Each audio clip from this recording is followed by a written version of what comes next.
January 3, 2025, mukhang hindi maganda ang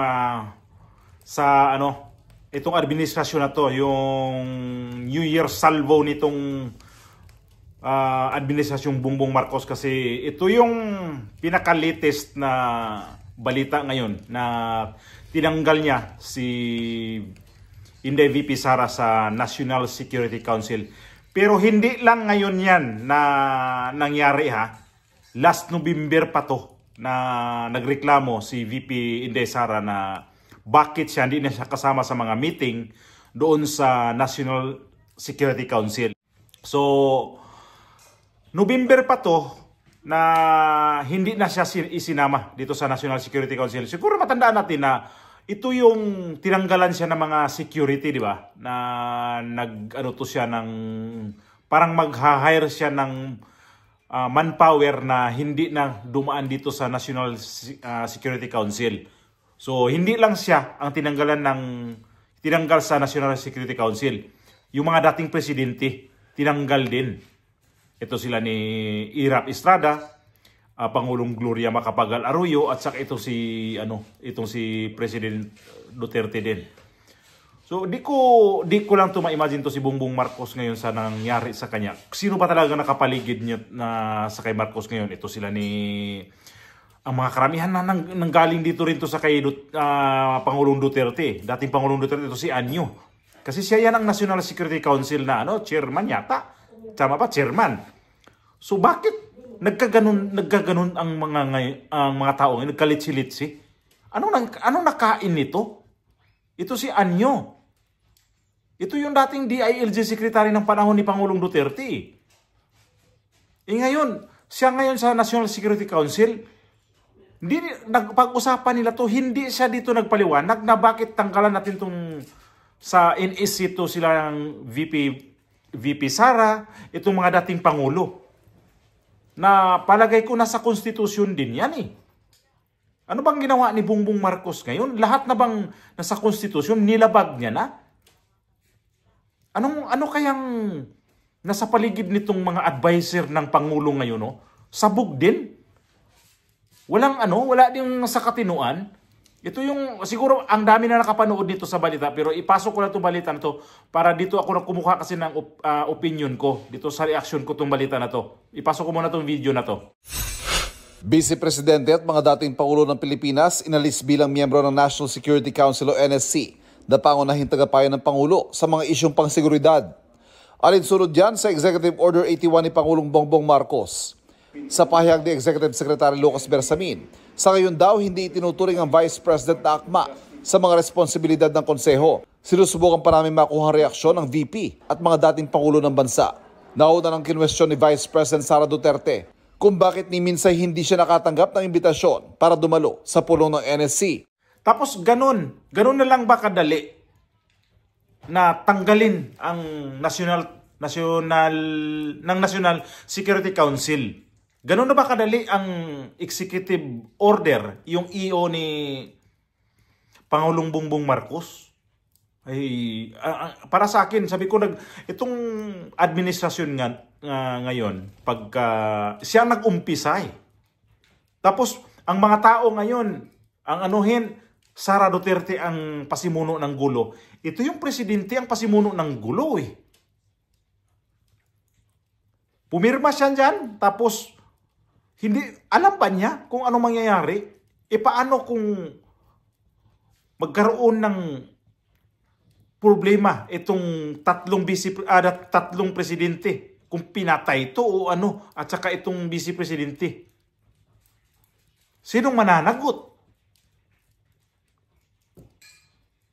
Sinong nito? Sino yung gustong nasa sa unahan nito para siya imbestigahan?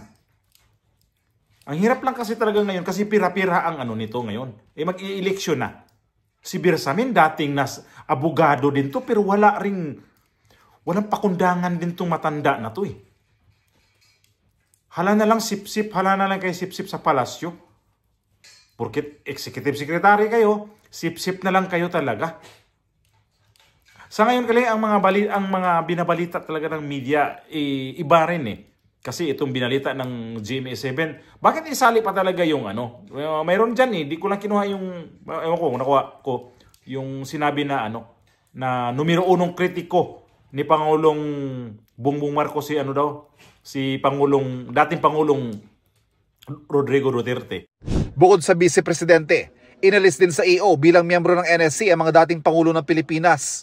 May 3 dating Pangulong nabubuhay pa, sina Joseph Estrada, Gloria Macapagal Arroyo at Rodrigo Duterte, ama ni Vice President Sara Duterte at pangunahing kritiko ni Pangulong Marcos. Bakit haluan pa ng ganun? Itong GMA7, nung nakuha nila ang kanilang franchise na Bagong Renyo, parang magkasabay lang to sa ABS-CBN eh. Panahon ni Pangulong Duterte, hindi sila nagkaroon ng trouble doon, hindi sila nagkaroon ng problema doon. Mayroon silang mga ano, pero di na sila hinaharang talaga. Mayroon pa silang nakikita doon ng mga congressman. Pero ito ngayon, sobrang pagsipsip sa kay Bongbong Marcos, hindi na nga ito pinuntahan ni Bongbong Marcos dati nung nagdebate. Isang TV station na yung pinuntahan ni Bongbong Marcos dati. Isa o dalawa. Ang pinuntahan lang talaga niya dati, itong SMNI. Pero itong GMA7, dito ako kumuha sa kanila ng reaction ko. Pero mayroon talagang sobrang bias talaga. Sobrang hindi maganda rin ang pakikitungon nitong TV station na to sa mga Duterte. Di ko alam kung bakit mainit ang ulo ng mainit tong TV station na to sa mga Duterte. Dahil ba sa ginawa ni Duterte sa ABS-CBN dati na tinanggalan ng prangkisa? Yun ba yung dahilan? Tapos itong GMA7 at saka ibang mga TV network, wala nga silang malasakit doon sa SMNI eh, na hanggang ngayon suspendido pa din yung franchise nila. Hindi sila hindi sila nagbabalita masyado. Kasi nga nasuhula na. Yun lang ang ano ko nito sa mga media ngayon.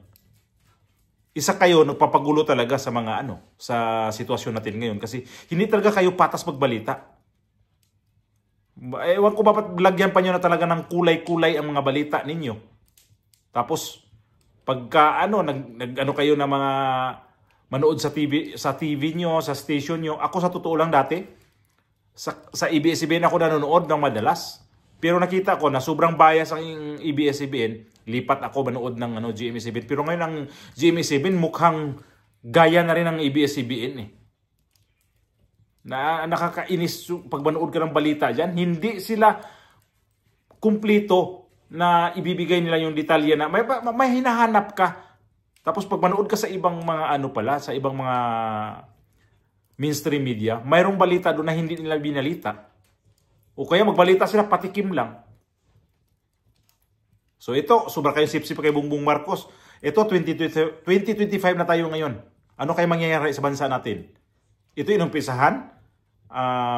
Buhay na mano ni Bongbong Marcos to ngayon na hindi maganda yung kanyang, kung sa cheese pump, yung move niya, hindi maganda. Mukhang sablay siya dito. Hindi pa to nagsalita tong 3 ex-presidente. Si VP Sara, hindi pa to nagsalita. Pag ito magsalita, yanig kayo nito. Sigurado to si VP Sara nito. Magbitaw talaga to ng hindi kaaya-ayang salita sa kanyang mga dila. Yan ang sinasabi. Dila lang ang walang latay. Pag ito babalik, magbilang tayo ng araw. Ngayon binalita, magbilang tayo ng dito abot ng 4 na araw. Mahilig din to sa presscon. Magpa-presscon to.